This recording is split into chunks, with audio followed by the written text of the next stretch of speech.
Atlanta continues to own the offensive glass here in the fourth quarter. Great board. You lost. You failed. Loser! I don't even play basketball and I would have made that shot. And even if I didn't make that shot, I'd have did something funny. You know, I'd have did something funny. Kate was like, hey, let's all do this hoop code hand point. But just 35% from three after a couple years in the 40s. Howard misses that one. Ryan Howard or Alicia Gray, I think Ryan Howard, airballs a shot to win the game late. It lands in Angel Reese's lap, and collectively the whole world said, yeah, she ain't making that. Collectively, the whole world said, oh, Angel Reese has it? Oh, and it's a layup? Yeah, she's bricking that. And lo and behold, point blank range to win the game, we get a classic Angel Reese pray up and a... Angel Reese had the perfect opportunity to walk out of this game as the hero, but instead she became the player everyone was talking about for the wrong reason. That is not some dramatic exaggeration. It is exactly how the closing moments unfolded between the Indiana Fever and the Atlanta Dream. And when the final horn eventually sounded, Reese was nowhere near a celebration. Caitlin Clark laughing at Angel Reese after she missed a wide-open layup for the win. Quarter. Great board, just could not convert it. Was pushed under the hoop just enough to not have a great angle. To OT we go. She was underneath the basket with both hands resting on top of her head, while Caitlin Clark moved past her wearing a smile, heading toward another huge statement win. If anybody wants to know why this rivalry keeps generating so much attention and refuses to fade away, this game basically delivered the entire explanation in 95 minutes of basketball. There were physical moments, missed opportunities, controversial whistles, late-game drama, and enough twists that even people who barely follow the WNBA were discussing what happened by the following morning. Angel Reese, you had me laughing at you, girl. I told you, Angel Reese is a pure bum, the worst kind. Angel Reese is the type to steal the trash off your curb and try to see if she can go put it in her refrigerator. The girl can't make a layup to save her life. She missed like 7 layups in the first quarter. Meanwhile, me, the GOAT, Caitlin Clark, I'm putting on shows every single night. 26 points, 9 assists. Caitlin Clark and the Indiana Fever humiliate Angel Reese. Or maybe Angel Reese just humiliated herself. As the Indiana Fever go on to win 29 points, 9 assists. Go back to the first moment when the matchup really started getting physical, because it was not born from some obvious argument or heated exchange between two players with a long history against each other. It began with Reese getting beaten defensively. Around the middle of the opening quarter, Clark created space off the dribble and launched from deep while Reese stayed attached to her and gave about as strong a contest as possible. It did not matter. Clark buried the shot anyway, sending it clean through the net despite Reese being right there. Because she was crap in this game. A bag of crap. She was awful. Angel Reese was terrible. Speaking of terrible, Angel Reese never beating the allegations. This was to open the game. With Reese leaking out, finds her. Lee Sheet, that was awful. Wow, that was awful. One more good time. It did a... Yeah. Yikes, that was brutal. And those are exactly the kinds of possessions that can quietly irritate a defender even when nobody watching thinks much of them in real time. Reese defended the possession about as well as she could, stayed in position, challenged the jumper, and still watched the ball drop through.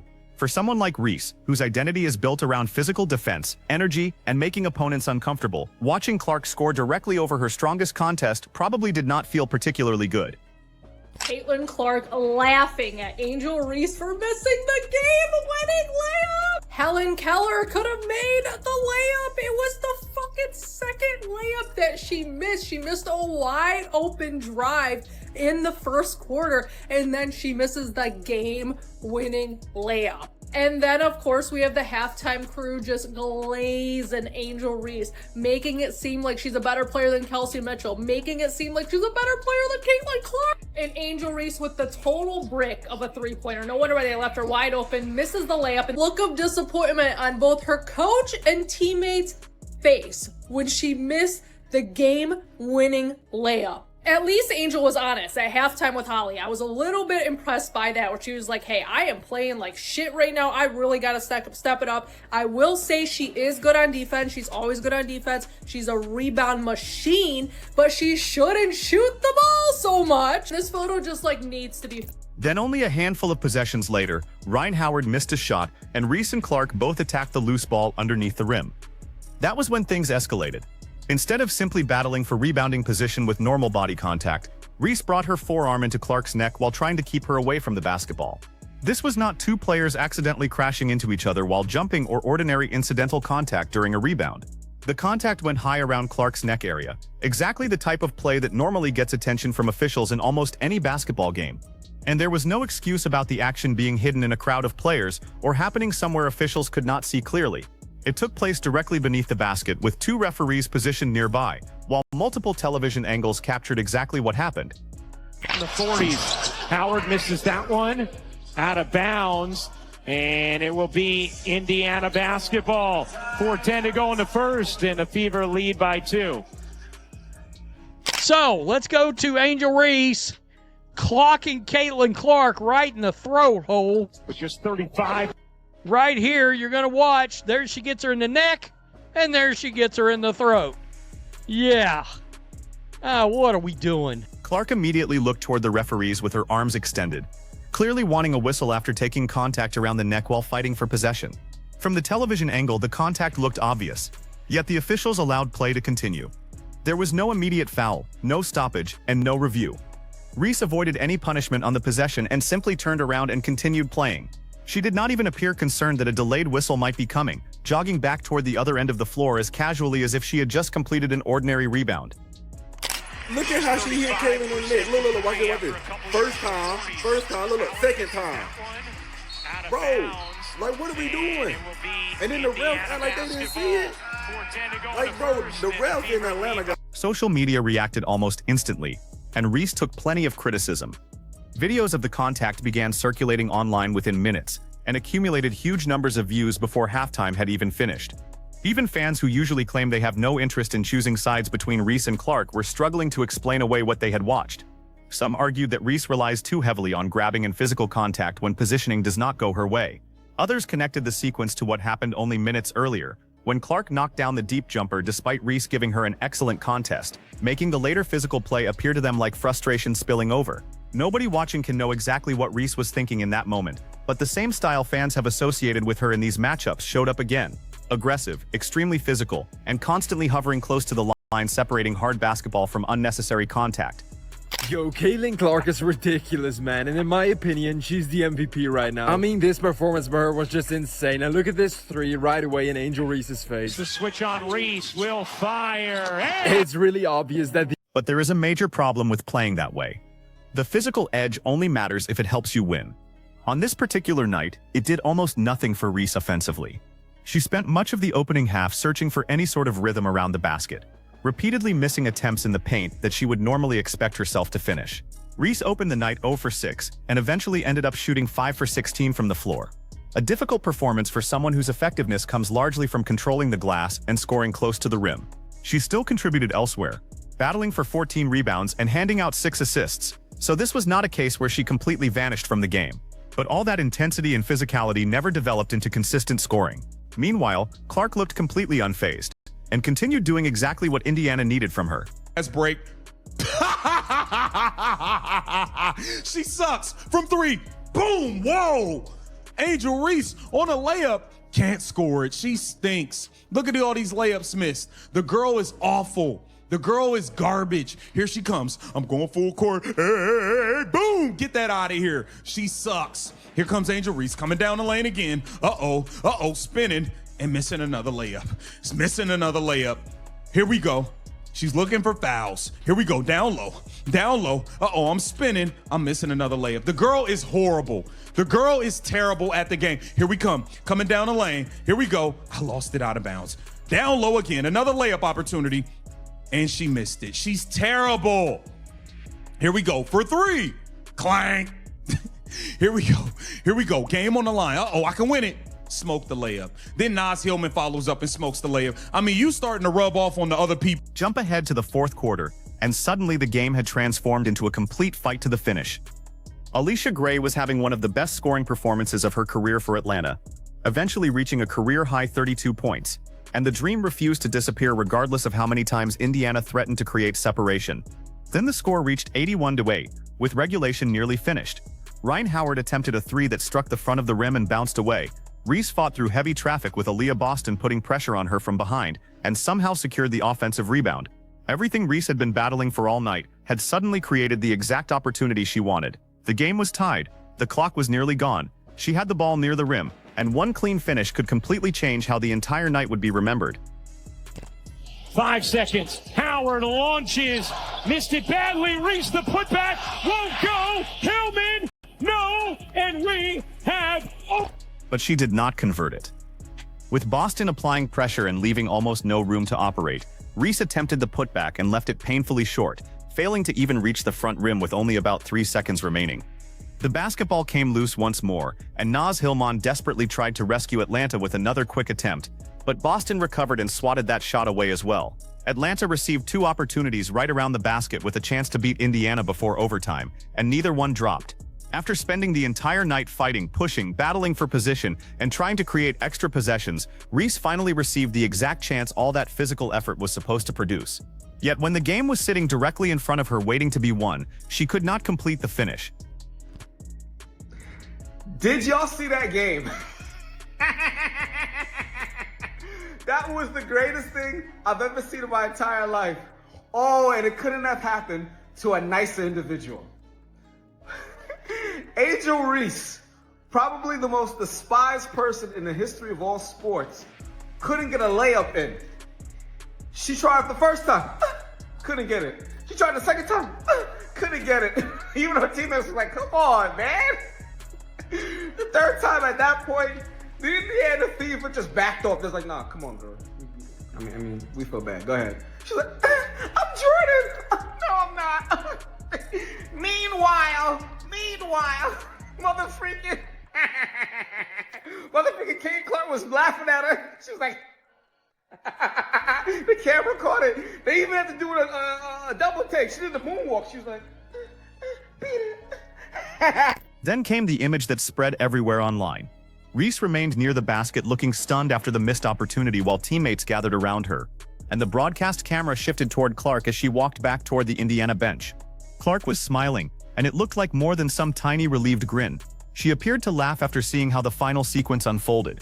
Maybe it was nothing more than relief after surviving an incredibly tense finish. Maybe it was simply the emotion of realizing Indiana had somehow escaped regulation without losing. Either way, the visual immediately gave fans another rivalry moment to debate. And Indiana was not safe yet because regulation ended tied, and the game moved into overtime, where both teams appeared exhausted and were operating almost entirely on adrenaline.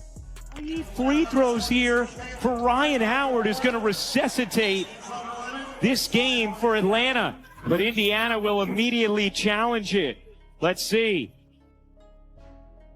Then another officiating controversy arrived. With roughly 10 seconds remaining in overtime, and Indiana trying to protect a narrow advantage, Clark was called for a foul on Ryan Howard during a 3-point attempt, sending Howard to the line for 3 free throws. Indiana challenged the decision almost immediately, and even the television commentators suggested during the review that the call looked like something officials might reverse. The contact appeared extremely light, the kind of whistle people often expect to disappear after replay. But the officials returned from the monitor and allowed the original foul to stand. Howard then calmly buried all 3 free throws, slicing what had looked like a safer Indiana advantage down to only 2 points almost instantly. Suddenly, Atlanta had another opening, and it looked for a moment like a questionable late whistle might give the Dream another chance to steal a game they had already failed to finish at the rim in regulation. Show, baby! Yeah! Yeah! I told y'all. Caitlin Clark was gonna put on a show versus Angel Reese and show why she's the real MVP. Not no me bounds, falling everywhere, missing layups everywhere. Angel Reese, your palms were sweaty, knees weak, arms was heavy, was vomit on your jersey already. Mom spaghetti, you're nervous. Atlanta was forced to foul immediately after that to preserve time, and Clark ended up being the player sent to the free throw line. With 9.8 seconds left, she calmly made both attempts and pushed Indiana's advantage back to 4 at 95. Atlanta had one final desperate possession, but Indiana survived. That entire closing stretch is what should matter when people look back on this matchup. Indiana had to deal with the missed physical call earlier, survive Atlanta's multiple opportunities around the basket, and then withstand an overtime foul decision on Clark that briefly reopened the door. Yet every time the Dream received another opportunity, Indiana answered. Clark also clearly won the individual scoring matchup, producing 26 points and 9 assists while Reese fought through a difficult shooting performance. The story was not simply that Clark posted the stronger numbers. It was that Indiana absorbed almost every difficult swing the game could throw at them and still made the winning plays when the pressure became highest. A wide open layup on a fast break is by far one of the most embarrassing things you can do in the sport of basketball. Whether you're in elementary school, middle school, high school, college, professional, WNBA, NBA, it doesn't matter. It's just a terrible look regardless. And then missing a game-winning layup as a big, I'm sorry, you just can't defend some of these things. And I always have Angel Reese's back, but we gotta do better. Yeah, she finished the game with 15 points, 14 boards, and 6 assists. That's an amazing game. But then you look at her splits, she shot 31% from the field. She shot 5 for 16 from the field as a big. There is also a larger story underneath all the rivalry drama. Indiana and Atlanta were both fighting for meaningful positioning, which made this matchup far more important than another chapter in the Clark-Reese conversation. Every head-to-head game carried consequences for the standings, and Atlanta entered knowing that a victory could help improve its position during the playoff race.